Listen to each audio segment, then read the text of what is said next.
सबसे पहले ये जो 2 ब्लैक कीज हैं इनको हम नॉर्मल लैंग्वेज में बोलते हैं कि ये फर्स्ट ब्लैक है and this one is second black, third black, fourth black and fifth black. उसी प्रकार आगे भी फर्स्ट ब्लैक सेकंड ब्लैक दोबारा से शुरुआत हो जाता है। ठीक है, तो याद रखिएगा कि इसको first black, second, third, fourth, fifth, total 5 black keys हैं इसमें। ठीक है, तो ये फर्स्ट ब्लैक के जो पहले एक सफ़ेद बटन जो नज़र आ रहा है उसको हम बोलते हैं सी।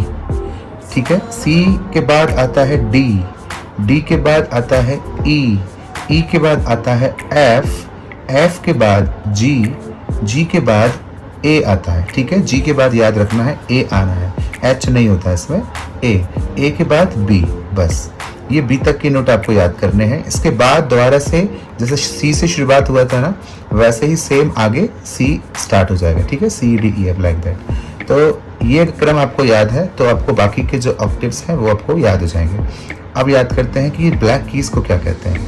अगर हमने फर्स्ट ब्लैक की जो नीचे पहले वाला जो सफ़ेद बटन है उसको अगर हम सी कह रहे हैं तो इसके जस्ट ऊपर वाला जो ब्लैक की है उसको हम सी शार्प कहते हैं। इस डी के ऊपर डी शार्प है, ई के बाद कोई ब्लैक है नहीं, दैट्स वाई कोई इसका शार्प नहीं होता। ठीक है, ई के बाद डायरेक्ट एफ एंड एफ के ऊपर एफ शार्प एंड जी के ऊपर जी शार्प है ये एंड ए के ऊपर ये ए शार्प की है। ठीक है, और ए शार्प के बाद में आप देख सकते हैं बी के बाद कोई ब्लैक की नहीं है, डायरेक्ट वाइट की है, मतलब सी वाला की है, इसीलिए बी का भी कोई शार्प नहीं होता है। तो एक बार और देख लेते हैं, ये जो है ये सी बटन है, इसको सी कहते हैं और इसके ब्लैक को बोलते हैं हम सी शार्प। ये डी है, ये डी शार्प है, ये ई है, then F, F sharp, G, G sharp, A sharp and B. ठीक है, उसके बाद दोबारा से सेम वही की है और वही सेम नेम रहेंगे, C, C sharp, D, D sharp. ठीक है, दैट सेम। अब बात करते हैं हिंदी पैटर्न की। जैसे हम जानते हैं कि इंग्लिश में तो सी जो है एक पर्टिकुलर एक फिक्स बटन है ना, सी शार्प एक फिक्स बटन है, उसी प्रकार से सारे बटन इसमें फिक्स हैं। पर हिंदी में क्या होता है कि जो सा है वो हम अपने गले के पिच के अकॉर्डिंग रखते हैं। ठीक है, तो अभी हम याद करेंगे कि यदि कोई बटन अगर हम एक बटन को सा मान लेते हैं, सपोज हमने ये फर्स्ट ब्लैक को सा मान लेते हैं, तो इसका अगला बटन क्या होगा, जैसे आप टेबल में देख सकते हैं सा के बाद कोमल रे आता है, तो इस सा के बाद तुरंत कोमल रे इस बटन को बोलेंगे और इसका अगला बटन ये सेकंड ब्लैक होगा तो इसको बोलेंगे शुद्ध रे। ठीक है, उसका अगला बटन ये सफ़ेद बटन होगा, इसको बोलेंगे कोमल गा, फिर शुद्ध गा। उसी प्रकार शुद्ध गा के बाद आता है डायरेक्ट माँ। ठीक है, माँ के बाद सीधा तीव्र माँ, तीव्र माँ के बाद पा एंड पा के बाद कोमल धा, देन शुद्ध धा, कोमल नी एंड शुद्ध नी, फिनिश। ठीक है, फिर दोबारा से वही सा कोमल रे आगे स्टार्ट हो जाएगा। एक बार का हमको ध्यान रखना है कि जो माँ होता है, माँ सबसे पहले शुद्ध होता है फिर तीव्र होता है। ठीक है, माँ में कोमल नहीं होता है, शुद्ध और तीव्र होता है। ठीक है, तो इसी प्रकार से आप किसी भी बटन से शुरुआत कर सकते हैं। अगर हमने सपोज करी कोई रेंडमली एक बटन चुनी है, सपोज हमने ये चुना, ठीक है, इसको ई बोलते हैं वैसे, तो इस ई को अगर हम सा मानते हैं, ये सा है, तो बताइए इसका अगला बटन क्या होगा, राइट, कोमल रे।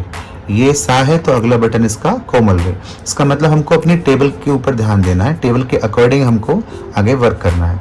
तो ये सा है तो इसके बाद ये कोमल रे, फिर शुद्ध रे, फिर कोमल गा, शुद्ध गा, माँ, तीव्र माँ, इसके बाद पा, फिर कोमल धा, फिर शुद्ध धा, कोमल नी, शुद्ध नी एंड डायरेक्ट, फिर उसके बाद अगेन सा।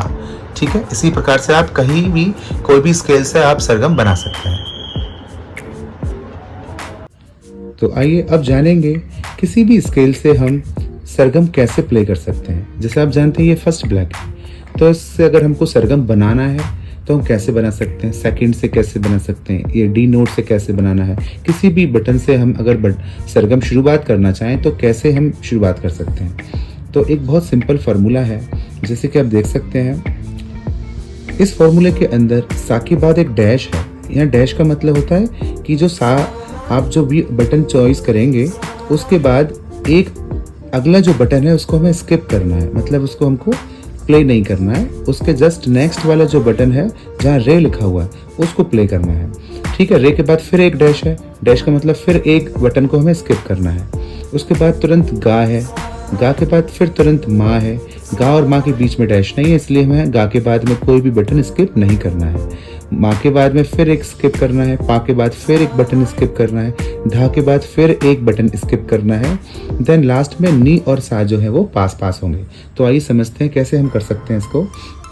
सपोज करिए हमने फर्स्ट ब्लैक को हमने सा मानते हैं, तो सा के बाद में एक बटन जो सफ़ेद है वे इसको हमें स्किप छोड़ना है, इसको हमको नहीं प्ले करना है, सीधा रे वाला बटन प्ले करना है। ठीक है, यहाँ पे डैश का मतलब होता है कि एक बटन हमको स्किप करना है। तो सा के बाद एक बटन स्किप करके फिर रे बजेगा, रे के बाद एक बटन स्किप करके फिर गा बजेगा, गा के तुरंत अगला जो बटन है वो माँ का होगा, माँ के बाद फिर एक बटन छोड़ करके पंचम बजेगा, पा के बाद फिर एक बटन छोड़ करके धा बजेगा, धा के बाद फिर एक बटन छोड़ करके नी बजेगा और नी के तुरंत बाद सा बजेगा।